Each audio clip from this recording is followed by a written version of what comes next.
¿Por qué 70% de los estudiantes de negocios tienen dificultad para entender las entidades legales? Estamos aquí para aclarar eso. En derecho privado, una entidad legal, también conocida como persona jurídica, es cualquier individuo, empresa u organización que tiene derechos y obligaciones legales. A diferencia de una persona física, una persona jurídica puede celebrar contratos, demandar y ser demandada. Las entidades legales son cruciales en el mundo de los negocios. Proporcionan estructura, limitan la responsabilidad y permiten transacciones complejas. Desde corporaciones hasta organizaciones sin fines de lucro, comprender estas entidades les ayuda a navegar por los panoramas legales de manera más efectiva. Sigan con nosotros mientras exploramos las características, los tipos y las implicaciones de las personas jurídicas. Al final de esta sesión, tendrán una comprensión sólida de cómo operan las entidades legales dentro del derecho privado. Comencemos. ¿Qué hay algo que la gente no sabe sobre las entidades legales? Pueden tener derechos y deberes igual que usted y yo.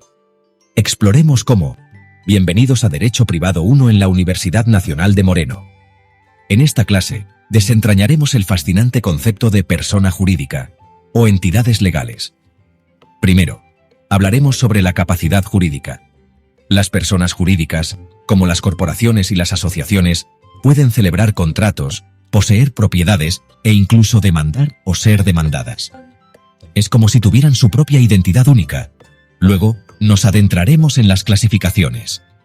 ¿Sabían que hay personas jurídicas públicas y privadas? Las entidades públicas incluyen organismos gubernamentales, mientras que las privadas abarcan empresas y organizaciones sin fines de lucro. También exploraremos los atributos de la personalidad de una persona jurídica. Piensen en ello como su documento de identidad, nombre, domicilio, nacionalidad y más. Todos estos elementos ayudan a definirlas y distinguirlas. Y por supuesto, hablaremos de la responsabilidad. Al igual que las personas físicas, las personas jurídicas son responsables de sus acciones. Veremos cómo funciona la responsabilidad y las consecuencias de los errores legales. Al final de este curso, tendrán una sólida comprensión de estos conceptos centrales, listos para abordar cualquier escenario legal que involucre a personas jurídicas. Así que prepárense. Comencemos juntos este viaje legal. Buenas, bienvenidos y bienvenidas a esta clase de Derecho Privado. Hoy vamos a trabajar uno de los temas centrales para la comprensión de nuestro sistema jurídico, la persona jurídica. ¿Y por qué es tan importante? Sí, es tan importante porque en el derecho no solo regula a las personas humanas, sino también a los entes colectivos. Y aquí tenemos como introducción a lo que llamamos persona jurídica. ¿Por qué? Porque empezamos por lo más esencial. ¿Por qué surge la necesidad de hablar de personas jurídicas? Nos preguntamos. Porque el hombre no actúa solo. Por naturaleza se asocia y en esa asociación es donde surgen relaciones jurídicas, no solo entre los miembros del grupo, sino entre ese grupo y terceros, como lo regula el derecho, a través de un nuevo sujeto, el que nos compete en la clase de hoy, la persona jurídica. Para ello se ha utilizado expresiones como persona moral, de existencia ideal, colectiva, y nuestro Código Civil y Comercial en su artículo 141 dice: personas jurídicas son todos los entes a los cuales el ordenamiento jurídico les confiere aptitud para adquirir derechos y contraer obligaciones para el cumplimiento de su objeto y fines de su creación. Entonces, ¿qué podemos desprender de este artículo 141? Que tenemos a un sujeto de derecho, que es esta entidad reconocida por el ordenamiento jurídico, con capacidad para adquirir derechos y contraer obligaciones. Por otro lado, vemos que se encuentra una naturaleza colectiva, que esto surge de la asociación natural de las personas para lograr fines comunes. Y a la vez tenemos un reconocimiento legal. El ordenamiento jurídico le confiere aptitud para actuar en el mundo del derecho. Y ahora hablamos de lo que son las doctrinas sobre la personalidad jurídica. Ahora bien, ¿qué es en verdad una persona jurídica? Para entenderlo mejor, vamos a ver cómo lo pensaron los distintos autores a lo largo del tiempo. Y existen 5 grandes enfoques doctrinarios y cada uno explica la personalidad jurídica de una mirada distinta. Tenemos por un lado la teoría de la ficción, que es Savigny, más adelante la vamos a desarrollar a cada una, y para Savigny las personas jurídicas son creaciones artificiales del derecho. Por otro lado, tenemos a las teorías realistas, que estas reconocen la existencia real a los entes colectivos organizados. Por otro lado, tenemos las teorías negatorias, que niegan la existencia de la persona jurídica como sujeto independiente.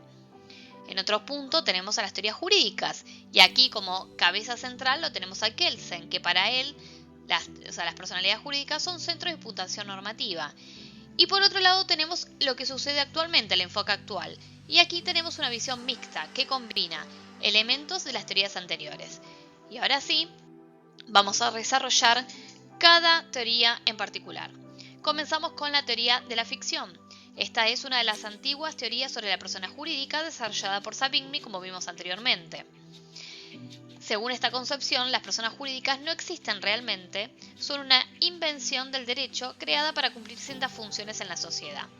El legislador la fabrica artificialmente para permitir que ciertos grupos puedan actuar como una unidad, y al no tener voluntad ni conciencia propia, necesitan representantes humanos para funcionar y no pueden cometer delitos ni responder directamente por ellos.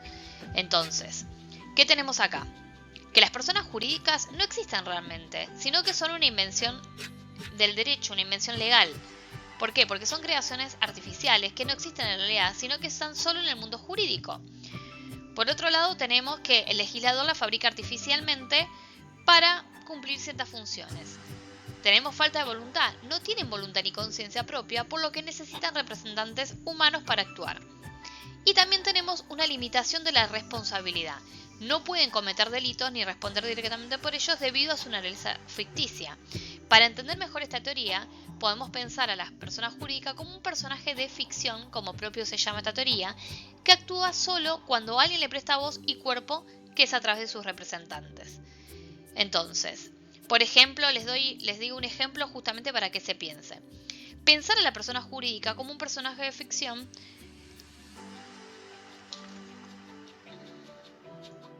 como les decía, lo que les acabo de mencionar es un ejemplo, es decir, pensar a la persona jurídica como un personaje de ficción que actúa solo cuando alguien le presta voz y cuerpo a través de sus representantes. Ahora vamos a las teorías realistas. En oposición a la teoría de la ficción, las teorías realistas sostienen que las personas jurídicas existen de verdad, no son meras creaciones artificiales del derecho, sino grupos organizados que tienen vida propia en la sociedad y merecen reconocimiento jurídico. Dentro de este enfoque encontramos dos importantes variantes. La teoría del órgano, que concibe a la persona jurídica como un cuerpo donde sus órganos directivos, socios, las hacen funcionar, y la teoría de la intuición, que la entiende como una organización formada alrededor de una idea, fuerza o valor compartido por sus miembros. Entonces acá vemos la existencia real, que son grupos organizados con vida propia en la sociedad. Tienen un reconocimiento jurídico, ¿por qué? Porque el derecho reconoce una realidad social preexistente. La teoría del órgano, lo que mencionamos anteriormente, funciona como un cuerpo con órganos que lo hacen operar. Y la teoría de la intuición se forma en realidad alrededor de una idea, fuerza compartida. Y ahora llegamos a las teorías negatorias. Estas teorías adoptan una postura radical, que en realidad la persona jurídica no es una persona ni existe como tal. Según esta concepción, a lo que llamamos persona jurídica es solo una estructura organizativa que permite manejar bienes en conjunto sin que exista un verdadero sujeto de derecho independiente. Para los defensores de esta teoría, todo pertenece a los miembros individuales y la persona jurídica es simplemente una forma de administrar un patrimonio colectivo con reglas específicas. Podríamos compararlo con un fondo común entre amigos, pero con reglas más formales y estructuradas. Tenemos individuos reales. Solo las personas físicas existen como sujetos de derechos. Por otro lado, tenemos una estructura organizativa. La persona jurídica es solo un mecanismo administrativo. Y por otro lado tenemos un patrimonio colectivo, que es la forma de gestionar bienes en común con reglas específicas. Esta visión cuestiona la necesidad de crear un sujeto ficticio cuando, en su opinión, bastaría con regular las relaciones entre los individuos que componen el grupo y establecer reglas claras para la administración de los bienes comunes. Esto sería un ejemplo, como un fondo común entre amigos, pero con reglas más formales. Y aquí llegamos a las teorías jurídicas. Como principal persona a cargo de esta teoría tenemos a Hans Kelsen, que propuso una mirada más técnica y positivista sobre la personalidad jurídica. Desde su perspectiva, las personas jurídicas son centro de imputación normativa, es decir, puntos donde el ordenamiento jurídico concentra derechos y obligaciones para facilitar la aplicación de las normas. Para Kelsen, No importa si las personas jurídicas existen o no realmente en la sociedad. Lo relevante es que el derecho les asigna derechos y deberes como una técnica útil para organizar relaciones jurídicas complejas. Es como decir, no me interesa si es real, sirve para que el sistema funcione de manera eficiente. Entonces, como bien lo asocia Kelsen, tenemos una pirámide en la cual tenemos en la cúspide la técnica jurídica, que es la herramienta para organizar el sistema normativo. En el medio tenemos lo que se llama centro de imputación, punto donde convergen derechos y obligaciones. Y como base de la pirámide tenemos el positivismo jurídico, que es un enfoque basado en la norma y no en la realidad social. Esta teoría se centra en la función práctica de la persona jurídica dentro del sistema normativo, dejando de lado las discusiones sobre su naturaleza ontológica. Lo importante es su utilidad como instrumento jurídico, no su existencia real o ficticia. Es decir, se los pongo en modo ejemplo. No me interesa si es real, sino que sirve solo para que el sistema funcione, ¿sí? Y ahora sí llegamos a la última etapa de la parte doctrinaria, en donde tenemos el enfoque actual. ¿Qué sucede hoy en día? Hoy en día, actualmente, la visión dominante sobre la persona jurídica es mixta y técnica. Es decir, que se acepta la persona jurídica es una construcción de derecho que refleja una realidad social subyacente, combinando elementos de las teorías anteriores en una síntesis pragmática. Como dice Messineo, la persona jurídica existe en y para el mundo jurídico. Por otro lado, Fernández Ezaguero agrega que surge de la interacción entre conductas humanas, los que actúan, valores, los fines que se persiguen y normas jurídicas, las reglas que organizan la vida en común. Entonces aquí lo vemos como en este círculo, que tenemos por un lado las conductas humanas, que son estas acciones que integran y representan a la entidad, valores, los fines y propósitos por los que persigue la organización, acuérdense lo que menciona el artículo 141, ¿sí? Los fines del ente. Acá tenemos justamente estos, los valores, los fines y propósitos que persigue la organización. Por otro lado, nos encontramos con la herramienta práctica. Es el instrumento que permite la actuación colectiva eficiente. Y por otro lado, las normas jurídicas, que son las reglas que organizan y regulan su funcionamiento. Entonces, lo importante es entender que la persona jurídica es una herramienta del derecho para permitir que grupos humanos actúen como si fueran un solo sujeto. A veces será en una ficción útil, a veces una realidad visible, pero siempre una creación jurídica con impacto práctico. Entonces, acá lo importante es entenderla a la persona jurídica como una herramienta de derecho, ¿sí? Como bien les marqué y les remarqué. Justamente porque esto es, para siempre, una creación jurídica con impacto práctico. Y ahora llegamos a un tema importantísimo, ¿sí? Que seguramente vaya a ser tema de parcial, así que les necesito que me presten mucha atención, como les digo en todas las clases. Hablamos acá lo que se llama inoponibilidad de la personalidad jurídica. Se encuentra tipificado, y lo vamos a ver, en el artículo 144 del Código Civil y Comercial, que positiviza la doctrina del levantamiento del velo. Establece que cuando una persona jurídica es usada para fines ajenos a su objeto, es decir, para violar la ley, el orden público o la buena fe, se puede imputar la actuación directamente a sus socios, asociados o controlantes, quienes responderán solidaria e ilimitadamente por los daños. Esta norma incluye a controlantes directos e indirectos, lo cual permite investigar estructuras más complejas, como grupos económicos o holdings, donde la responsabilidad podría diluirse a través de múltiples capas societarias. Entonces acá lo podemos graficar de la siguiente manera. Cuando hay un uso abusivo, es decir, una utilización de la persona jurídica para fines ilícitos, hay una investigación judicial, el juez es quien levanta ese velo para ver quién está detrás.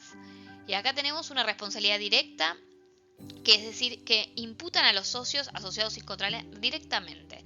Y la reparación, hablamos de una responsabilidad solidaria ilimitada por los daños.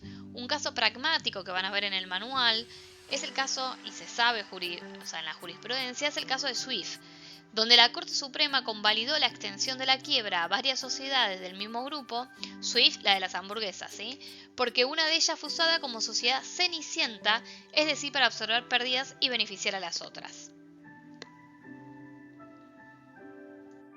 Y aquí, por último, respecto a este tema, es importante destacar lo que establece el artículo 144 del Código Civil y Comercial, porque este artículo positiviza justamente la doctrina del levantamiento del velo, ¿sí?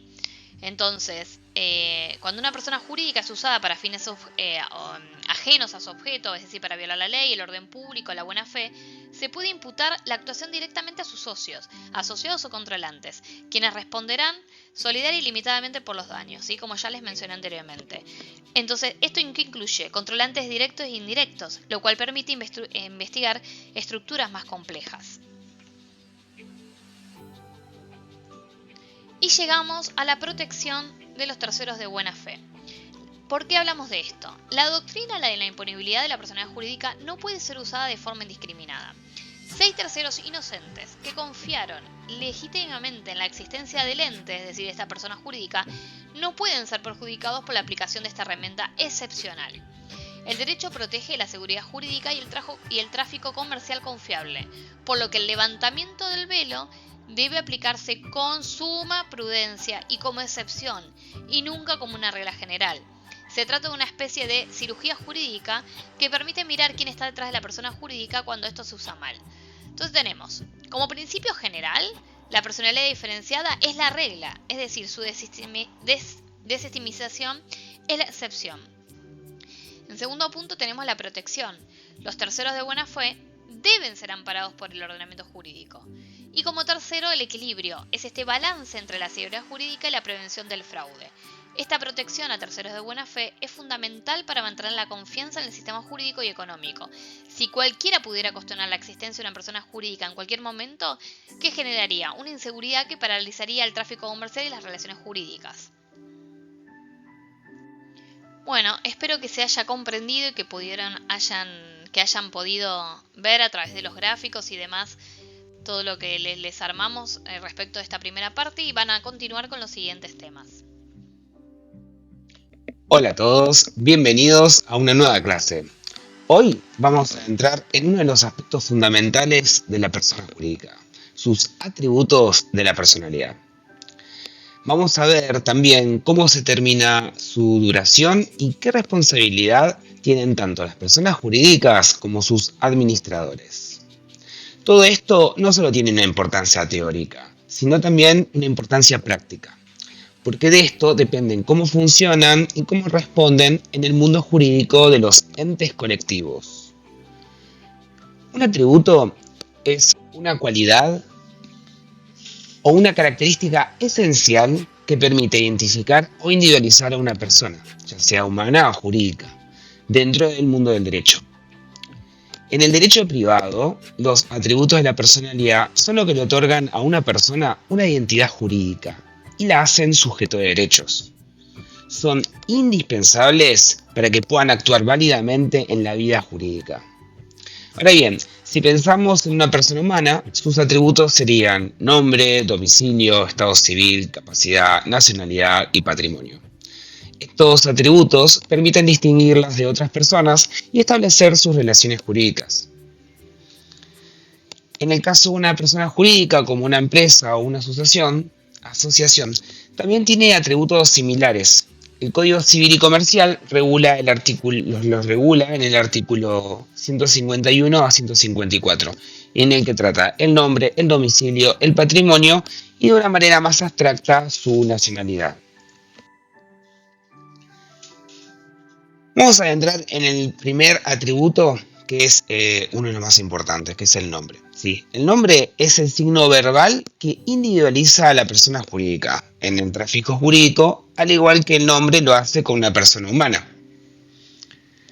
Por ejemplo, el nombre de una sociedad podría ser Industrias Metalúrgicas del Sur SRL. Es un nombre bastante complicado, bastante extenso y tiene una característica que es al final del nombre está descrita el tipo de sociedad que es.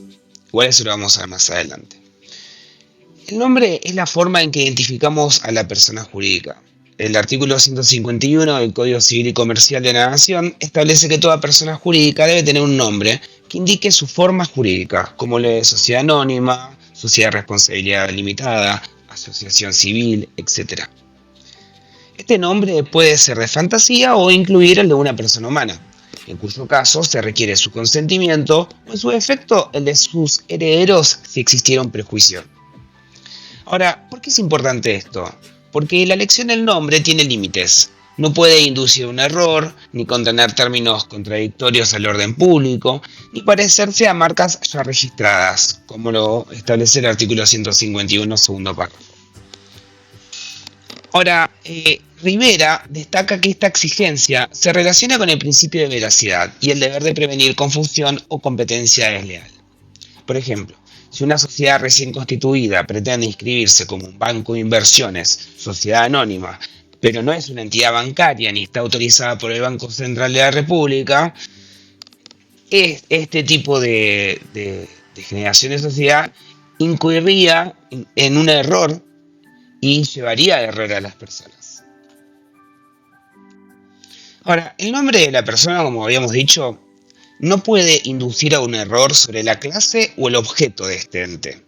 Permitirlo vulneraría el principio de veracidad, ya que podría hacer creer al público que se trata de una entidad bancaria habilitada cuando en realidad no lo es. Además, si se autorizara, se produciría un perjuicio para los verdaderos bancos, que sería la competencia desleal, y se pondría en riesgo la confianza de los consumidores, que llevaría a una confusión, algo que el artículo 151 busca prevenir expresamente. Ahora, ¿qué es la denominación social? La denominación social es el nombre oficial que adopta una sociedad, como una sociedad anónima o una sociedad responsabilidad limitada, y que figura en su contrato o estatuto constitutivo. ¿Cuáles son las características de la denominación social?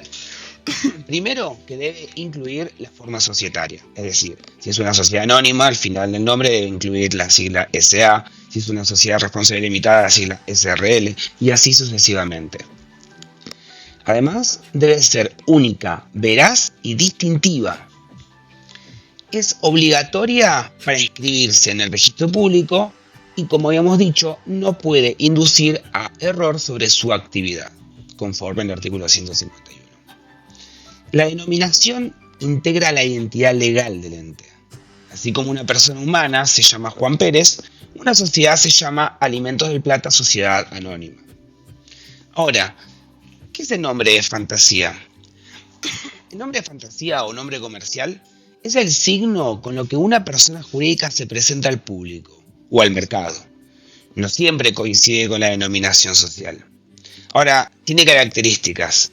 Una es que es opcional, otra que puede ser registrado como una marca comercial, según la ley 22362, o que no requiere contener la forma societaria, no hace falta el nombre de fantasía que contenga las siglas SA, SRL, etc. Por ejemplo, tomemos un ejemplo que todos conocemos, ¿no? Coca-Cola. ¿Quién no toma Coca-Cola? Bueno, acá en la marca Coca-Cola tenemos un nombre de fantasía y al mismo tiempo tenemos un nombre, una identidad, una denominación social, que es el nombre de la empresa. Una de las marcas que tiene la empresa es Coca-Cola, la que nosotros tomamos, mientras que el nombre de fantasía sería Coca-Cola, mientras que la denominación social es Coca-Cola Company en Estados Unidos y acá en Argentina Coca-Cola Argentina Sociedad Anónima. ¿Ven? Coca-Cola a secas es la marca, es el nombre de fantasía, mientras que Coca-Cola Argentina Sociedad Anónima es la denominación social.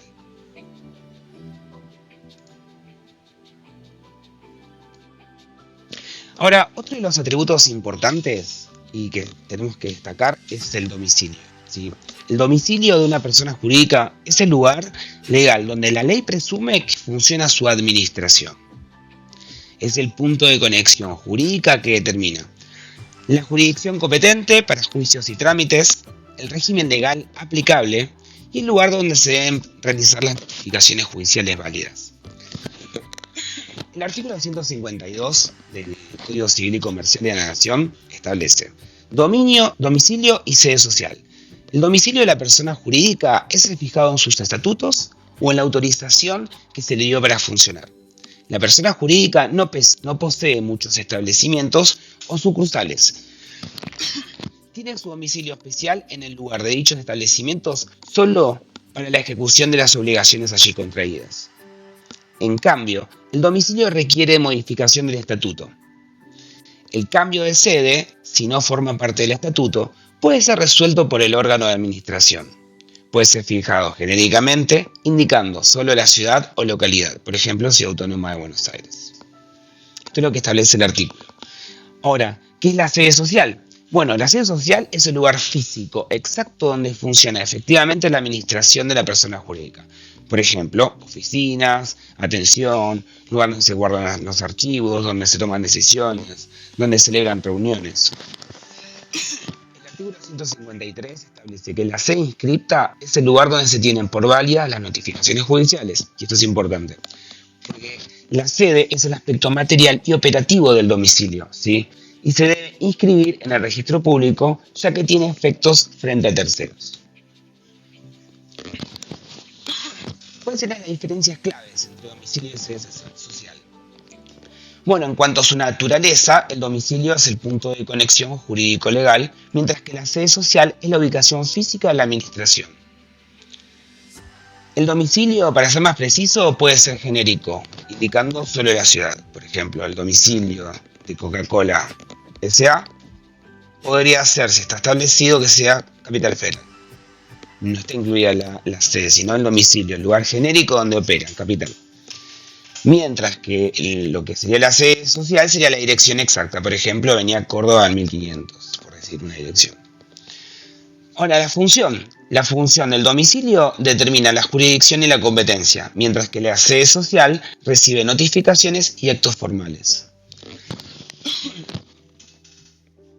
El domicilio debe estar inscrito en el estatuto o en el contrato, mientras que la sede social debe inscribirse ante lo que es la Inspección General de Justicia, que sería el ente contralor. El domicilio se puede modificar, pero puede requerir una forma específica de modificación del estatuto, mientras que la sede social puede ser modificada por el órgano de administración.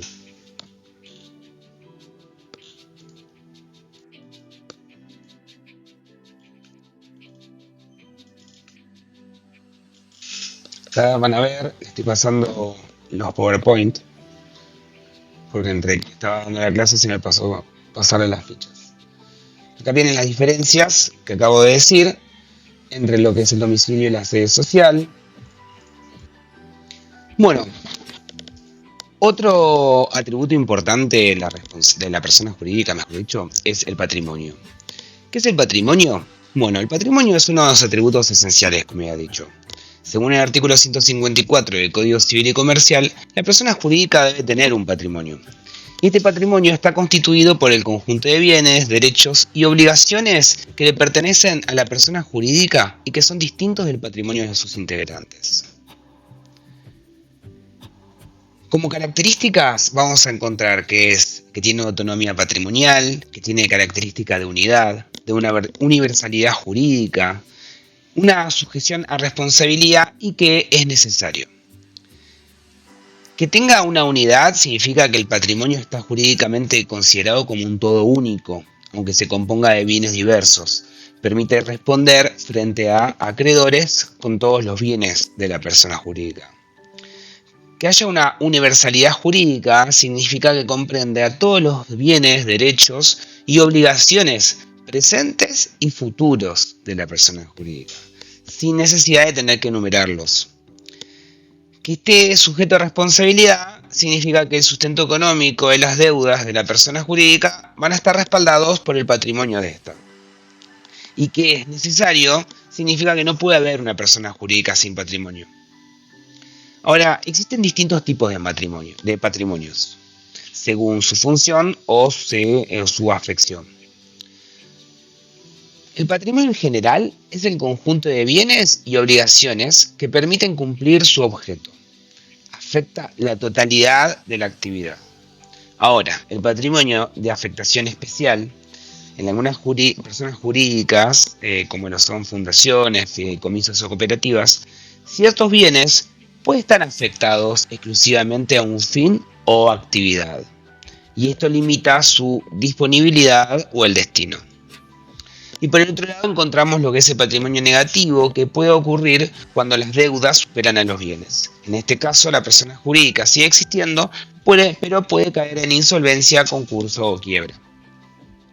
Ahora, el patrimonio funciona como garantía, ¿sí? Esta función principal del patrimonio como nos enseñan autores como Altegrín y Jambías, es servir como garantía común de los acreedores. Está establecido en el artículo 743 del Código Civil y Comercial. El patrimonio responde por las deudas de la persona jurídica. Los acreedores no tienen un bien determinado, pero sí tienen el derecho a cobrarse el conjunto de todos los bienes. O sea, si tienen una deuda con la persona jurídica y la persona jurídica tiene cuentas, tiene bancos, o sea, tiene cuentas bancarias, tienen autos, tienen inmuebles, y si uno quisiera ejecutar esa deuda para cobrarla, bueno, podría ir con cualquiera de esos bienes. Por ejemplo, una fundación que se dedica a becar estudiantes necesita tener un capital inicial, ¿no? Este patrimonio se inscribe a su nombre y se utiliza exclusivamente para cumplir ese fin. Si un proveedor le presta servicios y no le paga, podrá ejecutar ese patrimonio porque es la garantía de sus obligaciones, pero no podrá ir contra los bienes del fundador. Por eso la división de los bienes de la persona jurídica distintos de sus fundadores, administradores o socios.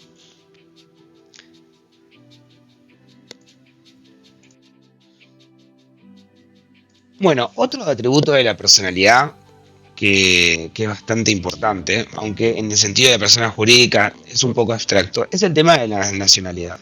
¿Por qué? Si bien el código no regula expresamente la nacionalidad, la doctrina mayoritaria, como Spota o Orgaz, entiende que las personas jurídicas no tienen nacionalidad en sentido estricto, como un vínculo político, sino más bien que está sujeta a su régimen de la ley del lugar donde se constituye. Es más bien una cuestión de ley aplicable por el lugar donde se constituyó el contrato, más que la nacionalidad como es en lo que es en las personas humanas. Ahora, otra cuestión importante es el tema de la duración de la persona jurídica.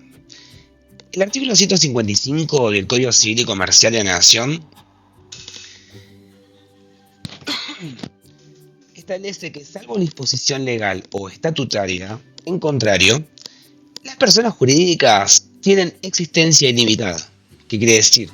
Que van a existir de manera ilimitada en el tiempo, a menos que lo diga una ley que diga lo contrario, que debe tener cierto plazo, o bien que el mismo contrato que la constituye establece el tiempo de duración. Si no hay una ley que lo establezca, ni modificación del contrato, se aplica la regla general de tiempo ilimitado.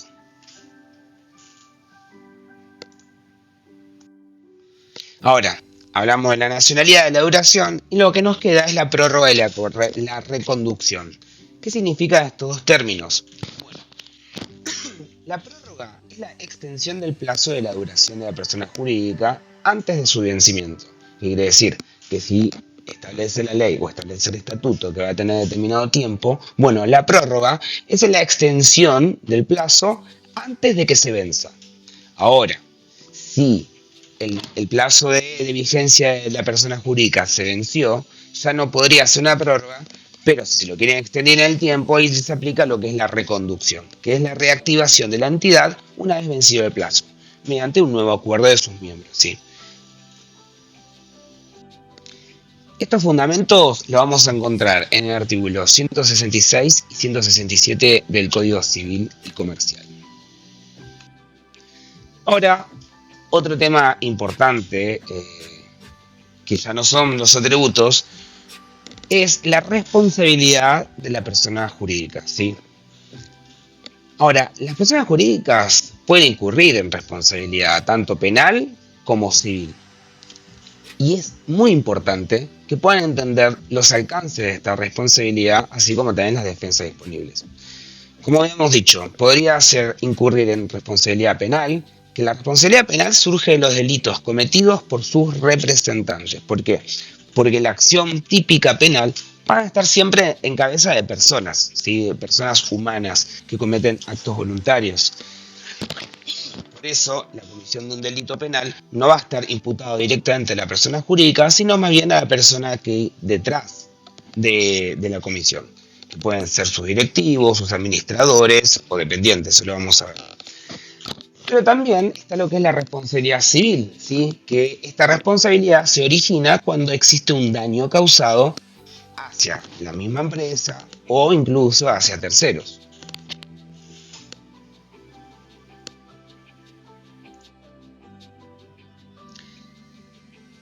es el fundamento legal? Bueno, el artículo 1763 del Código Civil y Comercial establece que la persona jurídica responde por los daños que causen quienes la dirigen o administran en ejercicio o en ocasión de sus funciones. También responden por los delitos ocasionados por sus dependientes conforme al artículo 1753. ¿Qué significa, que una persona jurídica sea responsable? Significa que, aunque no es una persona humana, puede ser sujeto pasivo de una acción de daños, ¿sí? Responde por los hechos antijurídicos cometidos por sus órganos, representantes o empleados, en tanto estén vinculados funcionalmente a su actividad. Esta responsabilidad incluye tanto lo que es la responsabilidad extracontractual como la responsabilidad contractual. ¿Cuál es la diferencia entre una y otra? Bueno, principalmente hay una cuestión de contrato de por medio. En la responsabilidad contractual, las partes se obligan a determinadas cláusulas. Cuando hay un incumplimiento en las cláusulas de ese contrato, puede exigirle a la otra el cumplimiento. Por eso es responsabilidad contractual. La responsabilidad en el marco del cumplimiento de un contrato. Ahora, también puede existir responsabilidad extracontractual, por fuera de un contrato, que pueden estar las terceras personas. Esto sucede cuando se cometen ilícitos, se cometen un daño, se hace un fraude. Bueno, hay terceras personas que se ven afectadas y que obviamente pueden ser pasibles de responsabilidad. Ahora, como hemos dicho, hay personas que comprometen la responsabilidad. Y según el artículo citado 1763, dijimos que son los directivos y administradores por hechos cometidos en ejercicio o en ocasión de sus funciones. También dijimos dependientes empleados, conforme al régimen del artículo 1753, responsabilidad indirecta del principal por actos de sus dependientes. Ese sería el nombre técnico. Por ejemplo, un empleado de una empresa logística atropella a un peatón mientras reparte un pedido en horario laboral. La empresa responde civilmente, aunque no haya tenido intención directa de realizarlo. Por el simple hecho de tener y ser titular de esa empresa, obviamente tiene responsabilidad frente a terceras personas por lo que ocasionan sus dependientes, sus empleados. O sea, si una empresa tiene empleados, si son empleados en ejercicio de funciones cometen un ilícito, la empresa va a ser objetivamente responsable, ¿sí? ¿Cuál? Eso lo vamos a ver un poco más adelante. ¿Qué entendemos por ejercicio en ocasiones de sus funciones? Esto es vital. En ejercicio es cuando actos directamente vinculados con las funciones del órgano o del dependiente. Por ejemplo, firman contratos, prestan servicios, etc. Son todos aquellos actos que tienen que ver con el orden normal de la actividad de la empresa. No significa que por el orden normal no ocasionen daños o no incurran en incumplimientos. Ahora, con ocasión son casos más complejos donde la función no genera directamente el daño, pero la función sí lo facilita y lo hace posible. Ahora, Spota dice que para que haya responsabilidad por ocasión debe haber una conexión razonable y necesaria entre la función y el hecho. Pensamos un ejemplo de ocasión. Un empleado usa un uniforme y credencial de una empresa para estafar a un cliente haciéndose pasar por un técnico autorizado.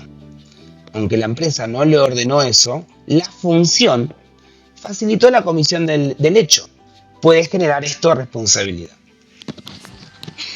Ahora, ¿qué establece el artículo 160 del Código Civil y Comercial de la Nación? Los administradores responden de forma ilimitada y solidaria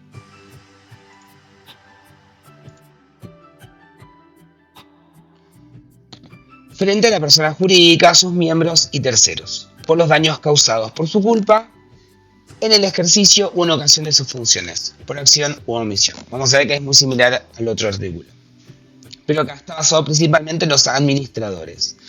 Este artículo regula por primera vez de manera expresa y general la responsabilidad de los administradores de todas las personas jurídicas, no solo las sociedades comerciales.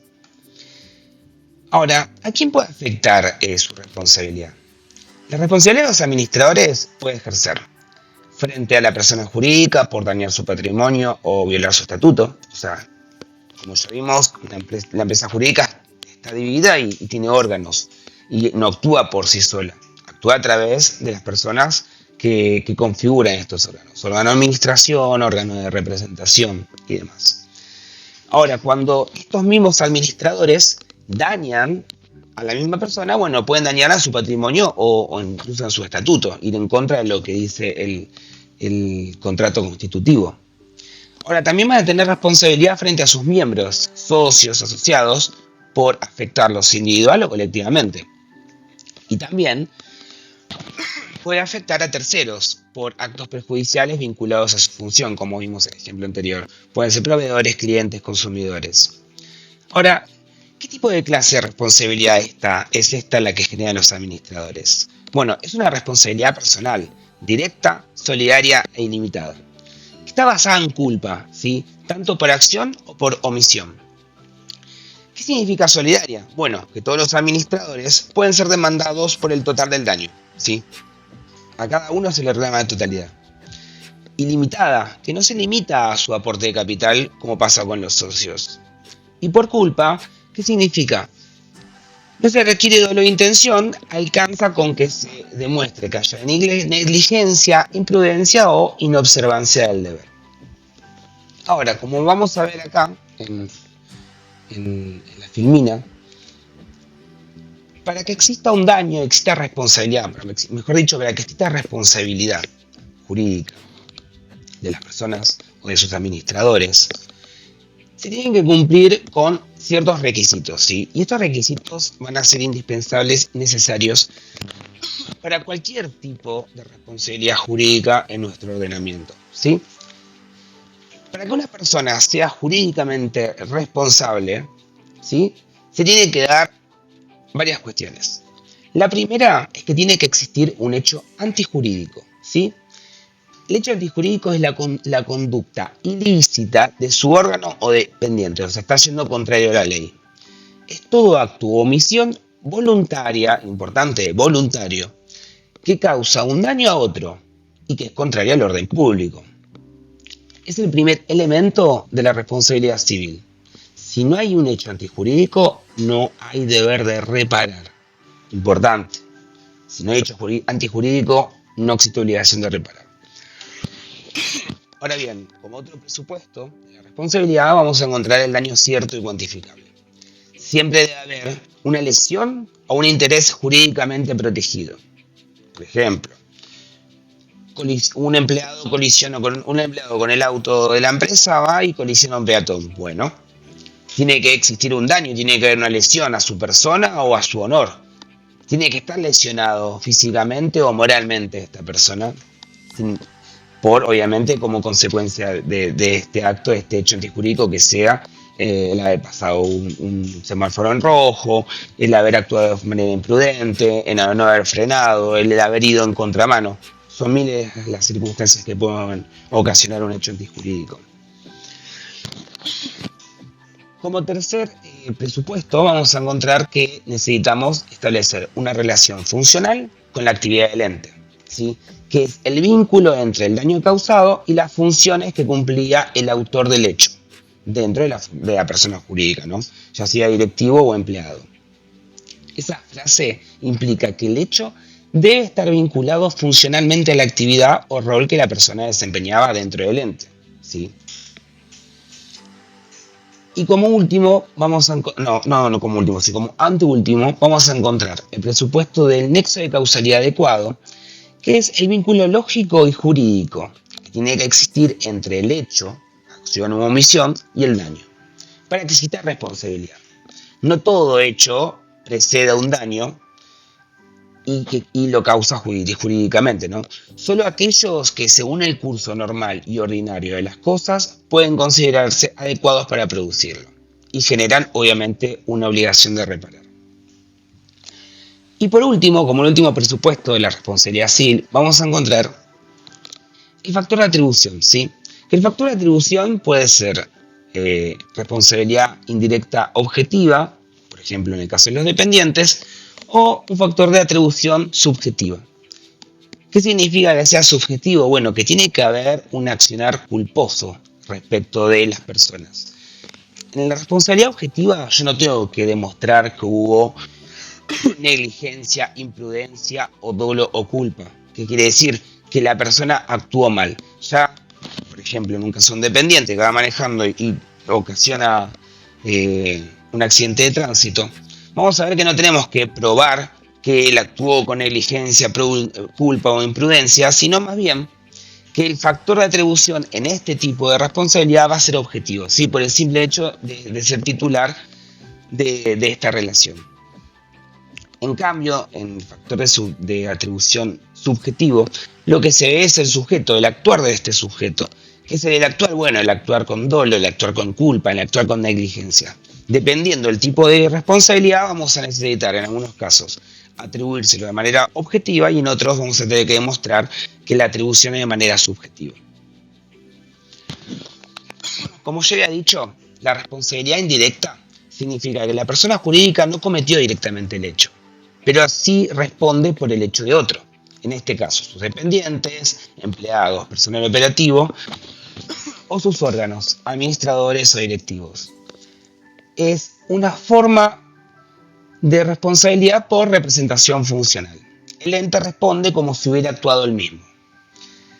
Ahora, la persona jurídica responde sin necesidad de probar culpa propia por los daños que causen sus dependientes, como le había dicho en el ejemplo anterior, en ejercicio de sus funciones o en ocasión de ellas, ¿no? Si no tiene nada que ver el daño que se ocasionó con el ejercicio de funciones o en ocasión de ellas, la empresa no respondería. Ahora, la responsabilidad subjetiva, como les había dicho, por culpa de los órganos, ¿qué implica? Cuando el daño lo causa un órgano de administración o dirección, como lo es un administrador o gerente, la persona jurídica responde si se prueba que el órgano actuó con culpa o negligencia, o bien el hecho se dio en ejercicio o en ocasión de sus funciones. Subjetiva significa que es necesario demostrar que el órgano actuó mal, de manera imprudente, negligente, omisiva, etc. Por ejemplo, vamos a poner un caso. Una empresa minera contamina un río, aunque no hay dolo, no hay intención de contaminarlo, el hecho de contaminar el río deriva de su actividad. Entonces debe responder por su organización técnica deficiente, ¿sí? Ahora, otro ejemplo. Un dependiente violento. Un vigilador de seguridad golpea a un vecino en una discusión personal. Lo hace con un uniforme y durante la jornada laboral. El consorcio responde si la función facilitó la agresión. Bueno, como conclusión, la persona jurídica como sujeto de derecho tiene deberes y también responde por los daños que cause, obviamente en todas estas relaciones jurídicas. Esta responsabilidad protege a terceros, fomenta la buena organización y genera incentivos para prevenir riesgos.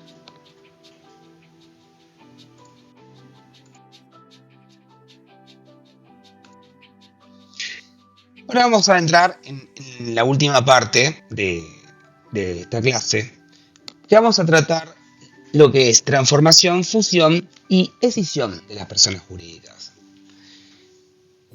¿Qué regula el artículo 162? Las personas jurídicas pueden transformarse, fusionarse o escindirse en los casos previstos por este código o por una ley especial. Esta norma entiende a todas las personas jurídicas y no solo las sociedades. La posibilidad de cambiar su forma organizativa, integrarse con otras o dividirse. Vamos a ver uno por uno.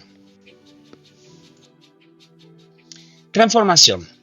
¿Qué es? Bueno, es el cambio del tipo jurídico que realiza una persona jurídica sin necesidad de disolverse o liquidarse.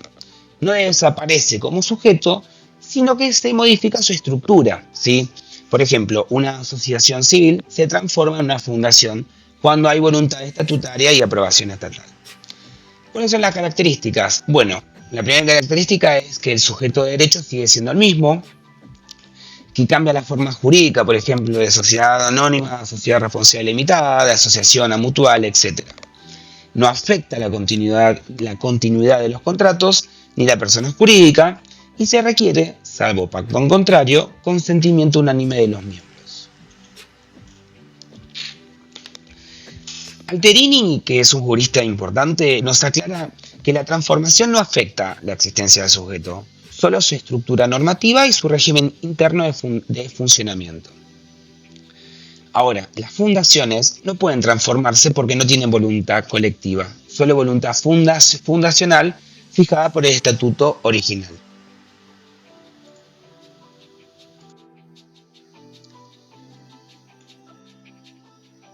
La fusión es la integración de dos o más personas jurídicas en una sola, ¿sí? Y puede hacerse de dos maneras. Una, fusión por creación, que es cuando dos entes se disuelven sin necesidad de liquidarse y se crean en uno nuevo, ¿sí? Hay dos distintos, se forman uno solo. Y la otra forma es la fusión por absorción, cuando una persona jurídica subsiste en la totalidad de la persona y absorbe a través de la otra deja de estar y se incorpora en la misma, ¿sí? Se absorbe. Por ejemplo, dos asociaciones civiles de barrios vecinos se fusionan y forman una nueva que asumirá las actividades y el patrimonio de ambas. Ahora, ¿cuáles son los efectos jurídicos? La nueva persona jurídica o la absorbente asume todo el patrimonio activo y pasivo de las fusionadas. Debe respetarse el objeto social o reformarse. Se requiere el acuerdo de los órganos soberanos de cada entidad, la asamblea o el equivalente de la asamblea. Y puede haber oposición de los acreedores, por lo que es necesario publicar edictos según las normas reglamentarias o las leyes especiales del caso.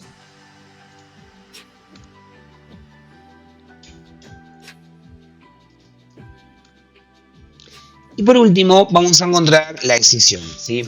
¿Qué es? Bueno, es la operación inversa a la fusión. Una persona jurídica divide su patrimonio y lo transfiere, total o parcialmente, a otras. Puede hacerse dividiendo su patrimonio en dos o más entidades nuevas o transfiriendo parte a otras que ya existen. Por ejemplo, una cooperativa que realiza actividades agrícolas y de salud decide escindirse en dos, una entidad dedicada exclusivamente a cada rama. ¿Cuáles son sus características? Bueno, primero, que permite descentralizar la gestión. Segundo, que el ente original puede continuar existiendo o disolverse. Y tercero, que se requiere aprobación de los órganos soberanos, como es asamblea, etc. Las nuevas entidades reciben una parte proporcional del patrimonio, las obligaciones y los derechos. Como importante, la decisión es vista como herramienta de reorganización estratégica, en líneas con criterios de eficiencia y especialización. Ahora, tiene requisitos y límites, ¿sí? Se requiere la aprobación de todos los órganos soberanos de la persona, puede requerirse autorización de organismos estatales. Las fundaciones no pueden transformarse, pero sí fusionarse si desaparece su objeto. Y siempre debe respetarse en lo posible la voluntad fundacional o originaria. Ahora, existe también protección de terceros y control, ¿sí? ¿Por qué? Porque es necesario publicar edictos y dar tiempo a los acreedores para oponerse. No puede realizarse estas operaciones para realizar fraude o elusión de obligaciones. Y la nueva o continuadora persona jurídica responde por los pasivos del ente transformado, absorbido o escindido. Como cierre, podemos decir que estas herramientas de transformación, fusión y escisión permiten que las personas jurídicas evolucionen o se reorganicen según las nuevas necesidades, pero lo hacen sin romper su continuidad jurídica. No mueren, se adaptan. Por esto, el derecho le exige transparencia y respeto hacia los miembros. El siguiente tema que vamos a ver es personas jurídicas y su clasificación. El artículo 145 del Código Civil y Comercial las divide en personas públicas y en personas privadas. Personas públicas están mencionadas en el artículo 146 del Código Civil y Comercial y están reguladas por las normas del derecho público que las crean. Por su parte, las personas privadas surgen del artículo 148 del Código, que las va a mencionar, pero hace una enumeración que no es necesariamente taxativa. Es decir, que puede haber algunas que no están específicamente mencionadas. Las personas jurídicas públicas son reguladas por las normas del derecho público que las crean. Su reconocimiento, el comienzo de la existencia y su finalización, capacidad, funcionamiento y demás cuestiones de organización se van a regir por las leyes respectivas conforme lo prevé el artículo 147 del Código. ¿Cuáles son estas personas jurídicas públicas? En primer lugar, tenemos al Estado Nacional, a las provincias, a la Ciudad Autónoma de Buenos Aires y a los municipios. La personalidad jurídica del Estado Nacional surge de la Constitución. También nuestra Carta Magna reconoce personalidad jurídica a las provincias en los artículos 6, 31, 121 a 127. Por otro lado, se encuentran las entidades autárquicas, que son desmembramientos del Estado en los cuales se delega funciones. Con ello se va a facilitar la descentralización de funciones que puede tener como base territorial, por ejemplo, los gobiernos municipales, o como base funcional, que es cuando se delega a otro ente el cumplimiento de un fin público estatal. Este es el caso de los entes autárquicos. El Estado Nacional, las provincias o los municipios pueden crear estos entes autárquicos. Un ejemplo son las universidades. Después existen otras organizaciones constituidas en la República a las que el ordenamiento jurídico les atribuye este carácter de persona jurídica pública. Esta referencia que hace el Código sirve para contemplar a las empresas del Estado y también a las personas jurídicas públicas no estatales regidas por leyes especiales, que pueden ser, por ejemplo, los partidos políticos, las asociaciones sindicales y diversas entidades de profesionales. Vamos a también tener dentro de la clasificación de personas jurídicas públicas a los estados extranjeros, a los cuales se les reconoce personalidad jurídica para actuar dentro de nuestro derecho privado. También a sus países, a sus provincias y a sus municipios. También se encuentran las organizaciones a las que el derecho internacional público les reconoce personalidad jurídica, que pueden ser, por ejemplo, la Organización de Estados Americanos, la UNESCO, el Fondo Monetario Internacional, la Organización de Naciones Unidas. Y por último tenemos a la Iglesia Católica, que es una persona pública no estatal en función de lo que dispone la Constitución y el vínculo espiritual que está unido entre nuestra nación con la Iglesia Católica.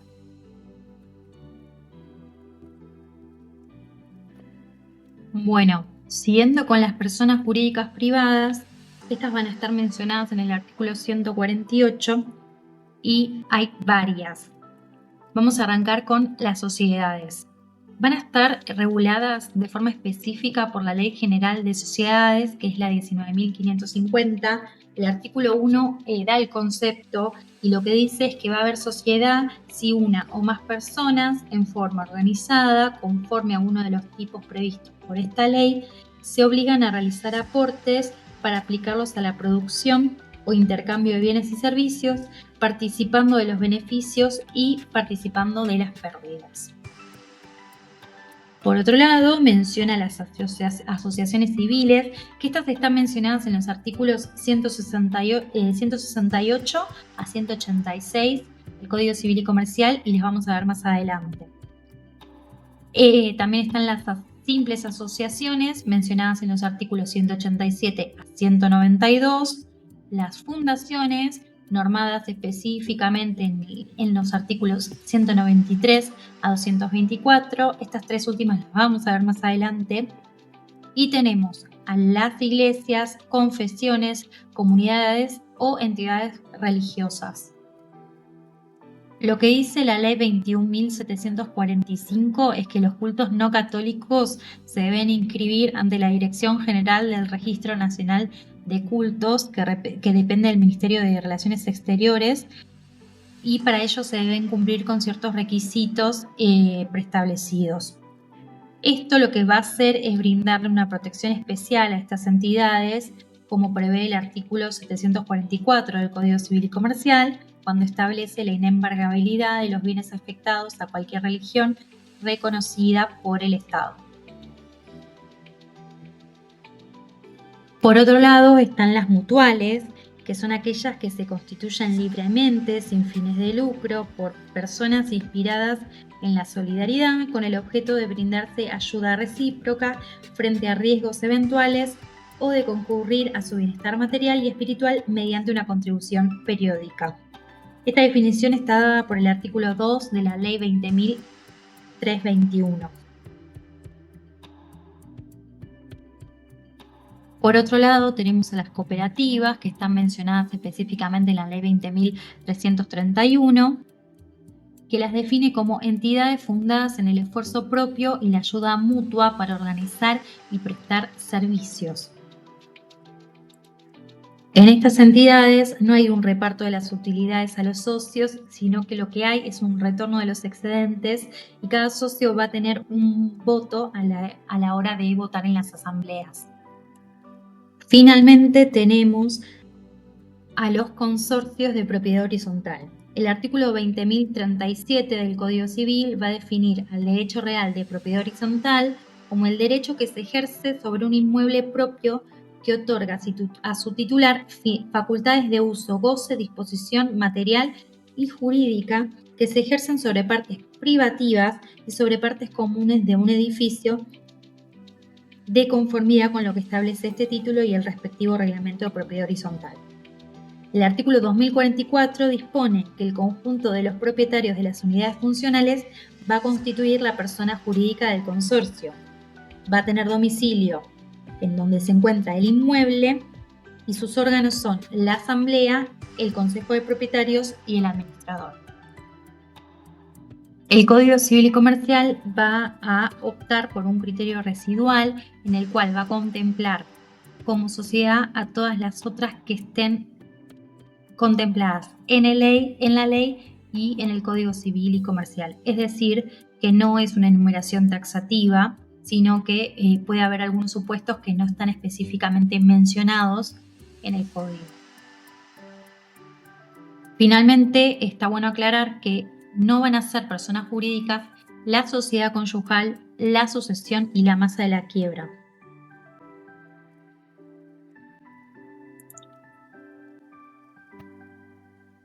Nos había quedado pendiente por desarrollar de la clasificación de personas jurídicas privadas a las asociaciones civiles.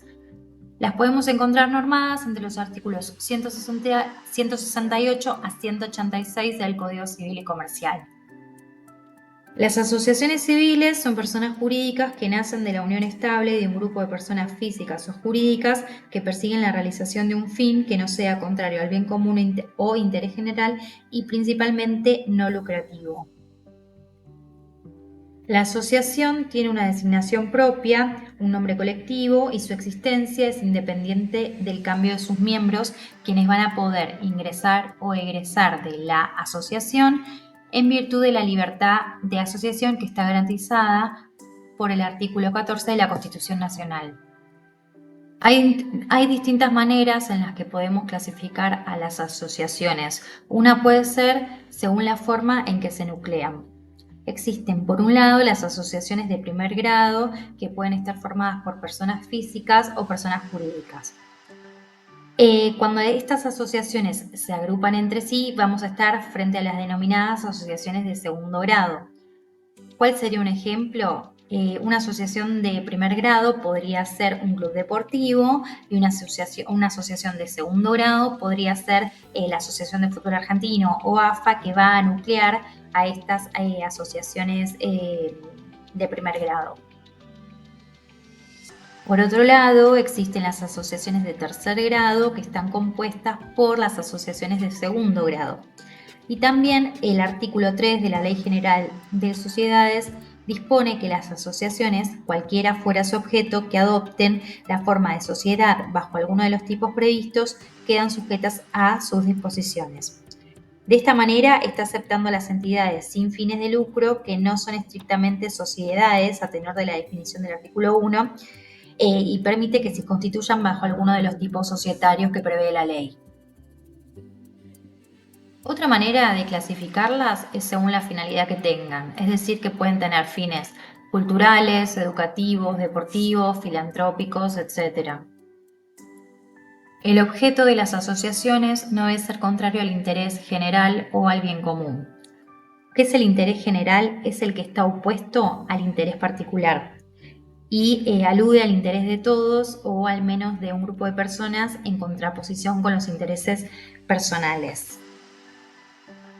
Se tiene que interpretar dentro de las diversas identidades, creencias, tradiciones culturales, religiosas, artísticas y demás que no vulneran los valores constitucionales. Por otro lado, el bien común es el bien de todas las personas que están agrupadas en la asociación. El acto constitutivo de la asociación civil debe ser otorgado por instrumento público y debe ser inscrito en el registro correspondiente una vez otorgada la autorización estatal para funcionar.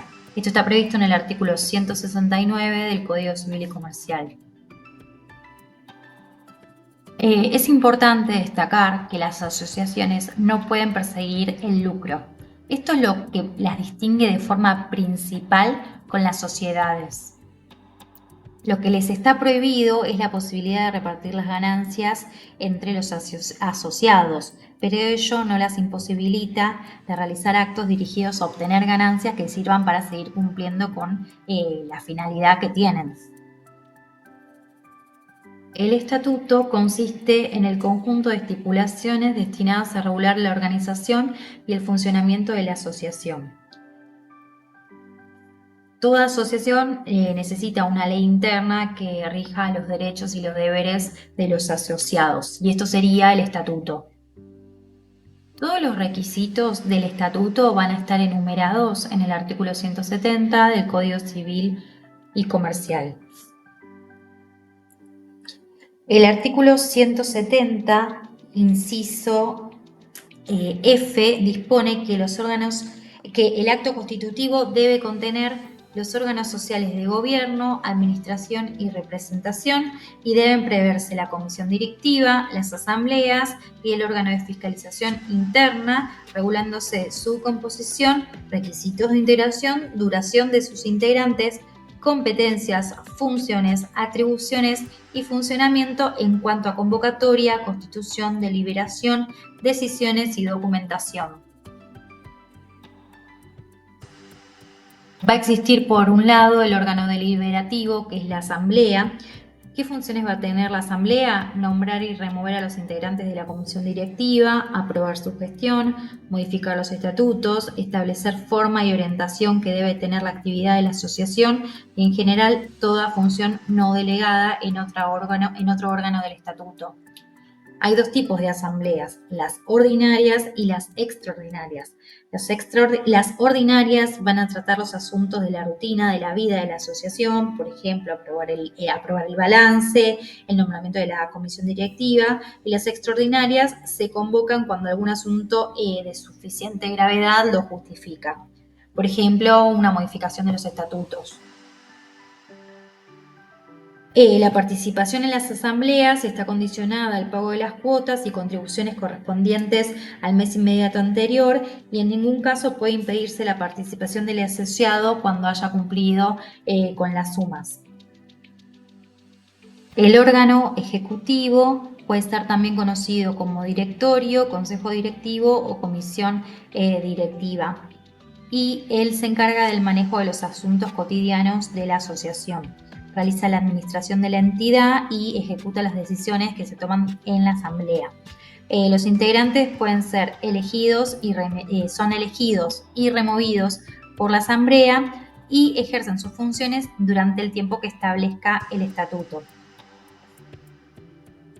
Bien, los integrantes del órgano ejecutivo están investidos de la representación de la asociación frente a terceros.